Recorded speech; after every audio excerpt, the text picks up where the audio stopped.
my shot and it's clean. This is my city, yeah, this is my team. If you talking, it's all to me nice. I play with all of my life. Back with another video. It's been about 8 months since my last video that actually did pretty good.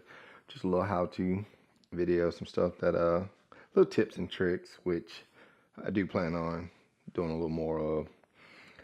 Trying to be a little more consistent on the uploads, man. We got a lot to go this year. We got a lot to do.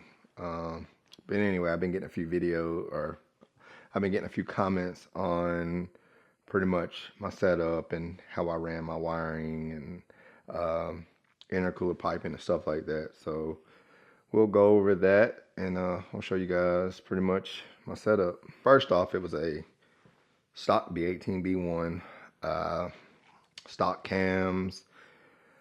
I do have a VMS fuel rail with Hunter Tune 1500cc injectors. The car was on E85. I do have a full bar map sensor from Speed Factory. I think it's great. Turbo manifold. I was running a PLM top mount. Great manifold. I actually had one crack for a single cam a few years ago, but this one was on the car for about a year and a half, and it looks great. Custom dump tube for the wastegate. The wastegate is a eBay 44mm wastegate. It is a T3 flung max speeding rod gt35. I'm guessing it's max speeding rods. It was from one of their stores on eBay. It worked great for as long as it's been on the car. I'm actually thinking about putting it on the new setup. All right, so I made my custom exhaust out the hood. It was a 3-inch stainless. Car do have a DW400 pump in here. I'll show you guys how I made it work, or I'll explain in another video how I made it work with the stock fuel lines. Because if you do not do it that way and run a stock fuel pressure regulator, you will overshoot your fuel pressure regulator. So basically, you'll put too much fuel in, then you can actually regulate. But anyway, I'm running 6 feed line from the fuel filter. That is a VMS fuel filter and gauge. Car is on the 85, of course, so I haven't pulled that filter apart to see how bad it looked. All right, I am running a 50mm blow-off valve from like Amazon or eBay. Also running an eBay special rad. Thing works pretty good. It does have it come with the fan and the shroud, and as you can tell, I do have a traction bar. Some eBay special. Also, your Naka billet mounts, just the transmission and the motor. Back mount is actually filled with 3M window well. I think the block, of course, like I say, it's fine. This whole setup is sold. B18b1 transmission. It's like I said, it was bone stock B18b1. The whole swap is sold. The intercooler piping. It was just the piping that was kind of pre-made for a EG and an EK, where it actually runs the U into the intercooler. It is 2.5-inch piping. I did modify this one to run the 44mm or the 50mm blow-off valve. And then I have this piece that goes to the manifold. Like I said, all this is 2.5 inches. I did weld on a bung for the intake air temp sensor. That is them sensors work great. It is the GM style temp sensors, work great with the factory ECU. All right, let's jump over to the hot side, the side from the turbo to the intercooler. All right, so I custom made this piping. It worked great, no problems, but it made it kind of hard to tighten up the drain to the turbo. Also, it was kind of close to I don't know if you can kind of tell right there, but it was close to the manifold. No hole, but yeah. There's no hole there, but it's pretty close. Like I say, it works great. Personally, I would do it another way. Probably do like a backdoor intercooler on, at least a backdoor port on that side. But for the new swap, I think I am going to do for the new swap, I am going to do a dual backdoor setup, or a have both ends on one side, because we're going K. Running a VMS adjustable shifter. Thing works great. Just the transmission itself, can't remember what it's called off the top of the head, but it needs a new shift selector. The spring in it is actually, I think, wore out from when the car sat for so long in one gear. It has a stock, I'm not sure if you can see it. I am running a stock P28 with a Snake EMU. Like I said, all that stuff is sold. We're going fuel tech. Spoiler alert. We're going completely fuel tech.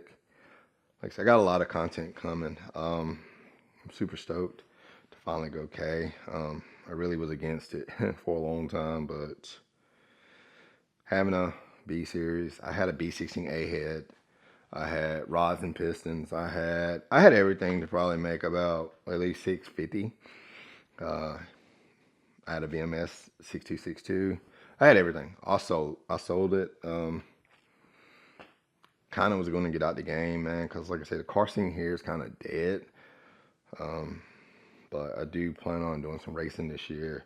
Got some friends and family that's actually getting into building cars, and probably be a good year, man, to go out, hang out, go to the track. I do plan on doing a lot of track. I wanted to keep this a street car, which I still can, but I didn't want it to be nothing stupid, crazy.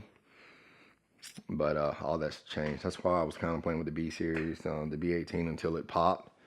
Oh yeah, let's jump back into that. The B18 did pop a head gasket at 22 pounds. So at the time, I had the stock head studs in it, or the stock head bolts. Like I said, this motor got 200 something thousand plus miles on it. I'm not entirely sure. Stock head gasket, stock head bolts, 22 pounds. And like literally running that, I mean, I was beating on the car like every weekend for like a month, 2 months. So it finally gave out, or it started lifting the head. So I seen it pushing a little bit of coolant. I put some ARP head studs. I had some laying around. I should have been put them in, but put some ARP head studs in. Held up for about another month and started pushing again. So damage was done, and it is what it is. Like I said, I mean, I was enjoying the car, and it was stout. It was really stout for what it was. My calculation, I think it made around 422, 430. I'm guessing from my calculation, could be wrong, but I was using the virtual dyno, and it said actually 422. And I'm also using a PQY pressure regulator with number 6 lines from the rail into the stock fuel line.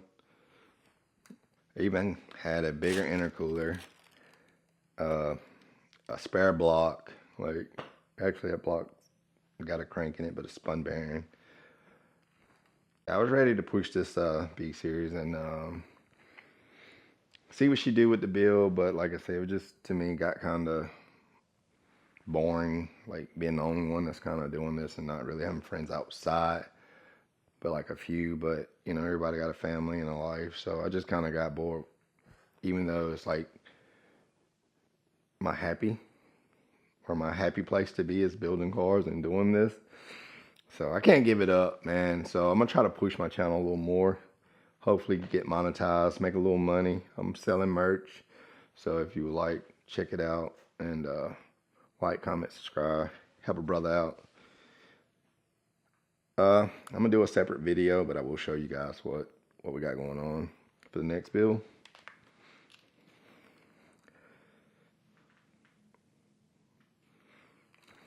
So I actually picked that engine up with the wire harness for 50 bucks to 100 bucks.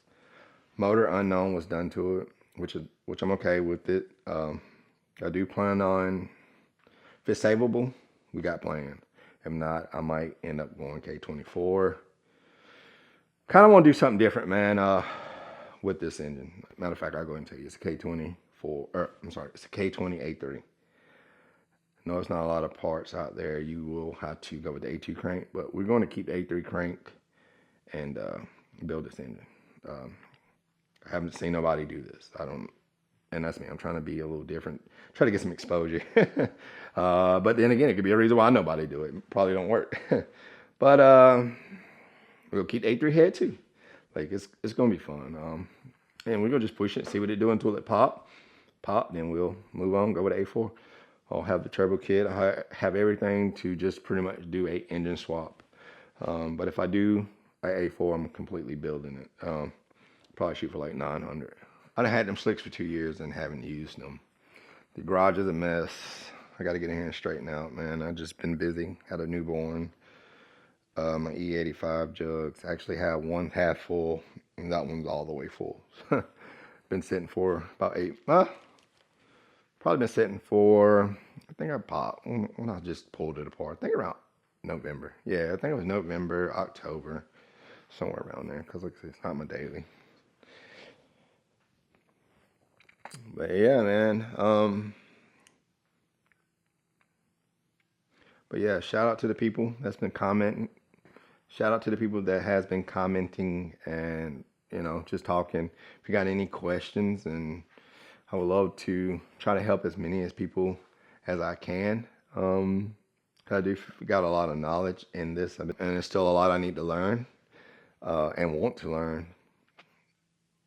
But I feel like I can help a lot of people grow this channel, be more helpful. I kind of felt like you know what I mean? Like it's weird. I'm weird. I felt like I don't know enough to try to teach people. I'm not a good teacher. I'm always the one that's doing and jumping in the field. I suck at being a supervisor. So like teaching people, I'm gonna just try to give the best advice I can. And if I mess up, you know, let me know. But I do have a lot of knowledge into the B and D H's and stuff. Well, kind of H's. That's not say H's. I don't really care for the H's. Great motor. Just was more into the B and D series. K series is completely new to me, but I've been doing a lot of research. I didn't do my research before I bought it, so that's why I ended up with A3. But it is what it is. I do want to put a decent suspension on the car also. Probably do a weight plate, because like I say, so the goal is with the K20 is to go in the 10s. Because actually I was going to try to take the stock B series into the 10s, but I decided to sell it since I got the K. And all right, guys, I'm gonna get off here. I know I'm just rambling. If you got any questions, just comment below, and pretty sure I can try to get to it as soon as possible. I'm usually always on my phone, not really doing much of nothing other than working and watching the baby. But anyway, guys, I'll catch you guys in the next one.